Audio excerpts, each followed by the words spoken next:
Patients don't trust their psychiatrists anymore. And honestly, I don't trust them either. And I am one. If I heard someone was about to see a psychiatrist, I'd be worried if they came out worse than when they went in. And I don't think this is really even a fringe opinion anymore. It's actually a growing sentiment fueled by scandal after scandal in modern psychiatry. And so today, I'm going to walk you through the top 5 scandals that have shattered trust in this profession and why you might want to think twice before trusting your psychiatrist.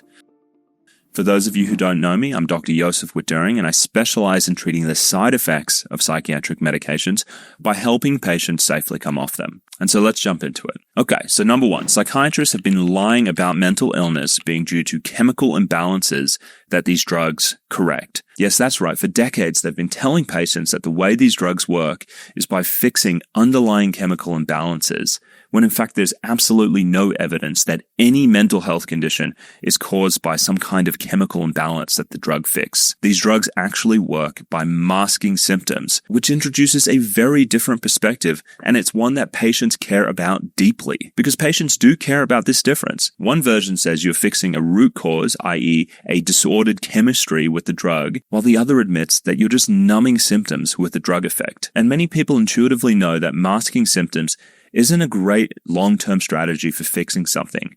Most patients, they want to get at the root cause and fix it, not just simply sweep the problem underneath the rug. Number 2, they've been lying to patients about how difficult it can be to get off these medications once you're started on them. And this is honestly a major betrayal, because psychiatrists have been pretending that withdrawal is mild and goes away in a couple of weeks. Many patients, when they get on these drugs, are rightly worried about what's it going to be like when I want to come off. And that's because they know that these drugs cause tolerance. And this is a really fair question to be worried about. But instead of psychiatrists giving patients the honest answers about this, they've been lying to them for a long time. For example, there was a recent article in The Lancet, which was just a disgrace. It essentially claimed that only 15% of people experienced withdrawal symptoms when coming off antidepressants. And you would have taken this away as the punchline of the article. But when you look at the fine print, half of the people in this study had only been on the drug for 12 weeks. So of course, they're not going to go into severe withdrawal.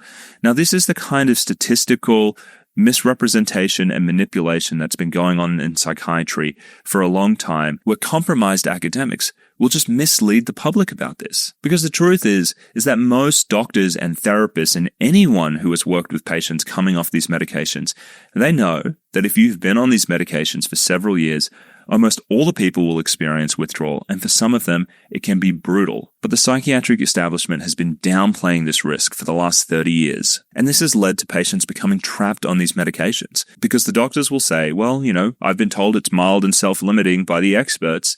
And so when patients have a hard time coming off the medications because they're told they can come off in a few months, the doctor will tell them, well, withdrawal is just meant to be mild, so this must be your underlying illness coming back. And just like that, the person gets back on the drug and stays on the drug. And essentially, they're hooked on it for life at that point. Number 3, they haven't told patients that these drugs can actually make some people worse in the long run. Most psychiatrists do not explain what taking a powerful chemical on a daily basis for years and sometimes decades does to the brain. And what we've found over time is that for some people, they're developing neurological problems or worsening mental health issues. For instance, with the SSRI antidepressants, I see a lot of this. Patients end up so fatigued and tired, they end up with no motivation, they start to get brain fog, and they start to feel flat or sometimes anxious.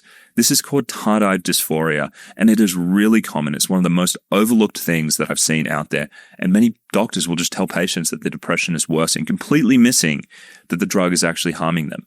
People on benzodiazepines, they start to get more anxious, their sleep quality deteriorates, and they develop poor memory problems. If you're on a mood stabilizer such as lithium, you can go on to develop something called silent syndrome, where you develop dementia and a lot of balance problems. And finally, with the antipsychotics, and these can be the worst, people will go on to develop irreversible movement disorders, brain shrinkage, and cognitive decline.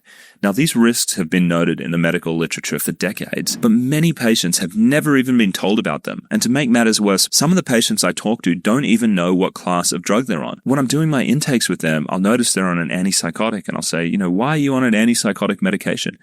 And they have no idea that they're actually taking an antipsychotic because the doctor has misled them about this. And they feel incredibly betrayed. And the saddest part about all of this, this drug-induced worsening that I see, is that it can go on for years or sometimes even decades without patients realizing that the medications have been harming them. And I get it, because after decades on a medication, you've essentially kind of drunk the Kool-Aid. I mean, if you've been getting worse and you've been talking to your doctor and they're just like, oh, your mental illness is getting worse, we need to stack on more drugs. Oh, it's getting even worse now. We need to stack on more drugs and more drugs and more drugs. And before you know it, you've actually become a professional psychiatric patient, and being mentally ill can become part of someone's identity. And it's so painful for them when we start going through the process of unraveling these things. And I say, well, how'd you get on the drug in the first place? And I have to tell you, this is almost always postpartum, or they went through a divorce and they got on the drug like when they were 35. And I talk to them, I go, okay, so you lived your entire life before you were 35 without needing psychiatric medication. And since then, you've slowly become dependent on these medications and chronically mentally ill. Well, let's have a look at that, because I think these medications may not actually be helping you. And I tell you what, when we get to this point, this is quite a big problem to fix. Number 4, they've suppressed knowledge about devastating drug effects. The FDA and the psychiatric leadership, I have to say, has the worst drug safety track record in medicine.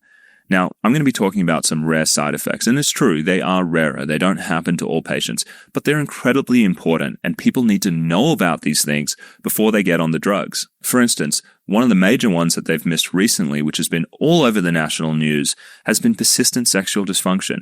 That's right, when some patients get on SSRI and SNRI type medications, they will develop persistent sexual dysfunction that does not go away when people get off these medications.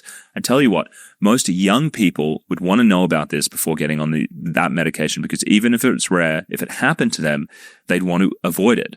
Now, the other thing that they've massively missed, which is a huge issue, and millions of people are suffering from this all around the world, is the fact that some people experience a brain injury when they come off these medications too quickly. A brain injury that is completely avoidable if you actually taper people off these medications slowly. Now, the saddest part about all of this is there's actually growing recognition of these risks now. But I have to tell you this. The growing recognition isn't coming from the medical professionals. It's coming by the patients who are advocating about it. These patients are going to the FDA. These patients are going to experts and informing them about the risk. And the response, I have to tell you, from the psychiatric experts has been so dismissive. They sit there with this kind of prove-it attitude and this very defensive tone, almost as if they're saying, how dare you question the medications that we use? How dare you try and stigmatize these drugs? Our psychiatric leaders, they act more like advocates for the drugs than objective scientists who want to give patients informed consent. And that is disgraceful. Number 5. They have been lying to women about the risks of having children while on antidepressants. Most women I talk to have been told that taking SSRI antidepressants are safe during pregnancy.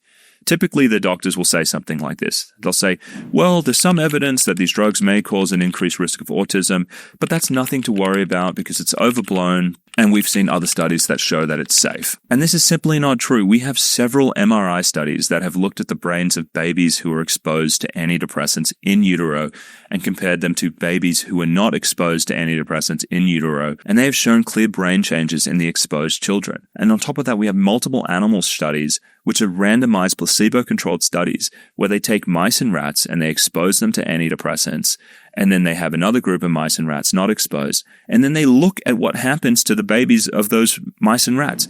And what they find is that there's a higher risk of autism-like behaviors in the exposed mice and rats and reduced sexual activity as adults. And so these are mice and rats only exposed when they're going through development as children, and they're not on them as they grow up. And these changes stay with them as they mature. And it just makes sense that this would be an issue, because why wouldn't flooding the developing fetus with a powerful neurochemical that easily crosses the placenta have consequences? And having spoken to a lot of these mothers who have kids who have these problems and they weren't informed about this in the first place, it's so painful to have these conversations with them. It's like they've taken a knife to the heart because they deserved to get informed consent.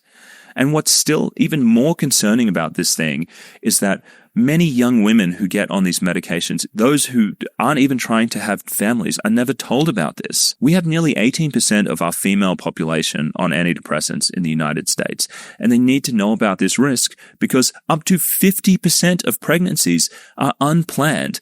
And the majority of the nervous system is developing in that first month after conception. This is before many women even know they're pregnant because they haven't even missed their period yet. Women need to know about this, and it is a huge betrayal, and that doctors are not giving these women true informed consent. And so there you have it. Those are my top 5 scandals in modern psychiatry, and why I honestly feel like psychiatry has failed many patients over the last 30 years. And what I'd like to know in the comments below is whether you do or do not trust your psychiatrist and why. I love reading these comments, and they really give this channel an authenticity which is hard to find elsewhere. And so if you like this video, I am sure you're going to love the next one, where I talk about how my experience working at the FDA made me completely lose faith in antidepressants.